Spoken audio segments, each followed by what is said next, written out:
आपल्या सर्वांचे खूप खूप स्वागत आहे। आज मी झटपट बनणारी टेस्टी अशी रेसिपी तुमच्यासोबत शेअर करणार आहे।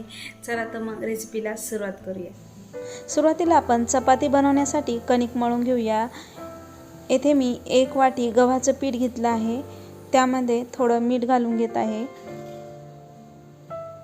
आता थोडं पाणी घालून याची आपण नेहमी पोळ्यांसाठी कणिक मळतो तशी कणिक मळून घेऊ।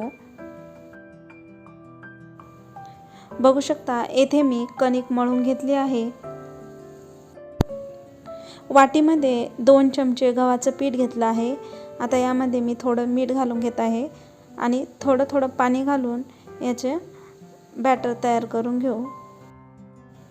येथे मी बॅटर तयार करून घेतलं आहे। 4 बटाटे उकडून घेतले आहेत आणि त्यावरची साल पण काढून घेतली आहे। आता याला मॅश करून घेऊ। येथे मी बटाटे छान मॅश करून घेतले आहेत। आता आपण फोडणी देऊन घेऊया। कढई गरम झाली आहे। आता यामध्ये मी 1.5 पळी तेल घालून घेत आहे। येथे मी मीडियम साईजचा 1 कांदा बारीक कट करून घेतला आहे। आता तेल छान गरम झाला आहे। आता कांदा घालून घेऊ आणि मीडियम गॅस फ्लेमवर कांदा छान परतून घेऊया। 2-3 मिनिट कांदा परतून घेतला आहे। बघू शकता कांदा छान ब्राऊन झाला आहे। मोहरी घालून घेऊया। मोहरी पण मिनिटभर छान परतून घेतली आहे। आता अर्धा चमचा हळद घालून घेऊ। येथे मी अद्रक, लसूण, हिरवी मिरची आणि जिरे याचा ठेचा तयार करून घेतला आहे, तो 1 चमचा ठेचा घालून घेऊ। हे पण मिनिटभर छान परतून घेऊया। हे छान परतून झालं आहे। आता यामध्ये मॅश करून घेतलेले बटाटे घालून घेऊया आणि चवीनुसार मीठ घालून घेऊ आणि मीडियम गॅस फ्लेमवर 2 मिनिट याला छान परतून घेऊ। 2 मिनिट हे छान परतून घेतलं आहे। आता गॅस बंद करून घेऊया आणि यामध्ये बारीक कट करून घेतलेली कोथिंबीर घालून घेऊ। भाजी थंड होते तोपर्यंत पोळ्या करून घेऊ।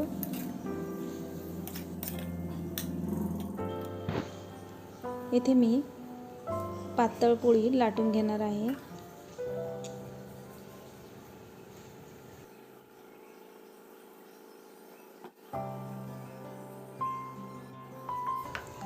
येथे मी पातळ पोळी लाटून घेतली आहे। आता याला आपण शेकून घेऊया।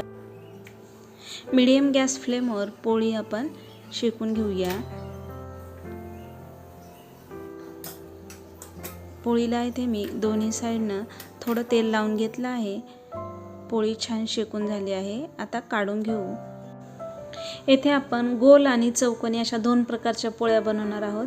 येथे मी आता गोल पोळी लाटून घेतली आहे आणि आता इथे पिझ्झा कटरनं साइडने याला कट करून चौकोनी पोळी तयार करून घेणार आहे। पोळी तयार आहे। आता मीडियम गॅस फ्लेमवर पोळी शेकून घेऊ।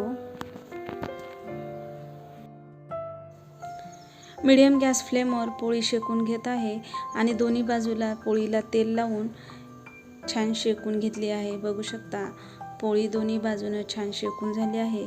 आता काढून घेऊ आणि राहिलेल्या पोळ्या पण करून घेऊ अशाच। येथे मी सर्व पोळ्या करून घेतल्या आहेत। येथे 1 पोळी घेतली आहे। आता हे सारखी कट करून घेऊया।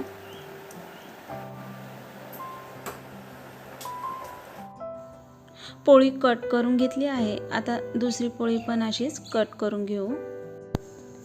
येथे मी 2 पोळ्या घेतल्या आहेत। आता त्या एकसारख्या कट करून घेऊ। सर्व पोळ्या कट करून डिशमध्ये काढून घेतल्या आहेत। कट करून घेतलेली अर्धी पोळी घेतली आहे। त्यावर एक साइडने बटाट्याची भाजी पसरून देऊ एकसारखी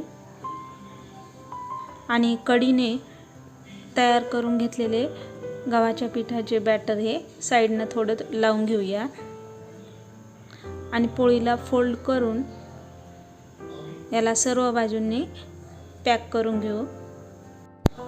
सर्व बाजूंनी छान पॅक करून घेतले आहे। येथे मी दुसरी अर्धी पोळी घेतली आहे.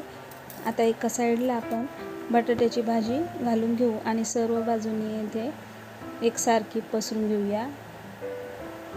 अर्ध्या पोळीवर आपण बटाट्याची भाजी एकसारखी पसरून घेतली आहे. आता दुसऱ्या बाजूने येथे मी टमॅटो केचप घालून घेतला आहे, तो पण एकसारखा पसरून घेऊ आणि साईडने तयार करून घेतलेले बॅटर लावून घेऊ आणि पोळी फोल्ड करून घेऊया आणि सर्व बाजूने एकसारखे दाबून घेऊ. राहिलेल्या पोळ्या पण आपण अशाच करून घेऊ.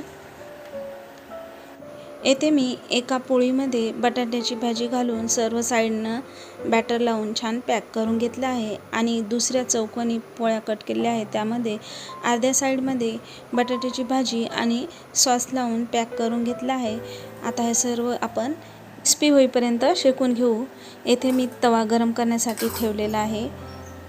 तवा गरम झाला आहे. आता यामध्ये मी अर्धा चमचा तूप घालून घेत आहे. तुम्ही इथे तूप किंवा तेल काही पण वापरू शकता. आता यामध्ये स्टफिंग भरलेली पोळी तव्यावर क्रिस्पी होईपर्यंत शेकून घेऊया. मीडियम गॅस फ्लेमवर पोळी आपण क्रिस्पी होईपर्यंत दोन्ही साईडनं शेकून घेऊ. आता याला 2 मिनटं झालेली आहेत. दुसऱ्या साईडनं पलटून घेऊया. बघू शकता छान क्रिस्पी झाली आहे. साईडने अर्धा चमचा तूप घालून घेऊ आणि 2 मिनिट याला छान क्रिस्पी होईपर्यंत शेकून घेऊया. दुसऱ्या साईडने पण 2 मिनिट छान क्रिस्पी होईपर्यंत शेकून घेतला आहे. छान शेकून झाला आहे. आता याला काढून घेऊ आणि तव्यामध्ये मी अर्धा चमचा तूप घालून घेतला आहे. आता स्टफिंग भरून तयार करून घेतलेली पोळीच आपण घालून घेतली आहे. आता हे दोन्ही साईडनं छान क्रिस्पी करून घेऊया आणि वरच्या बाजूला पण इथे मी पोळीला तूप लावून घेतलं आहे. आता दोन्ही बाजूने छान क्रिस्पी होईपर्यंत त्याला शेकून घेऊ. 2 मिनटं झालेली आहेत. आता याला पलटून घेऊया. बघू शकता छान क्रिस्पी झाली आहे. आता दुसऱ्या साईडनं पण याला 2 मिनिट छान शेकून घेऊ. इथे तुम्ही डीप फ्राय पण करून घेऊ शकता. साईडने अर्धा चमचा तूप घालून घेतला आहे. आता याला 2 मिनिट छान शेकून घेऊ. बघू शकता 2 मिनटं झालेली आहेत. छान क्रिस्पी झालेलं आहे. दुसऱ्या साईडनं पण पोळी छान क्रिस्पी होईपर्यंत शेकून घेतली आहे. आता काढून घेऊया.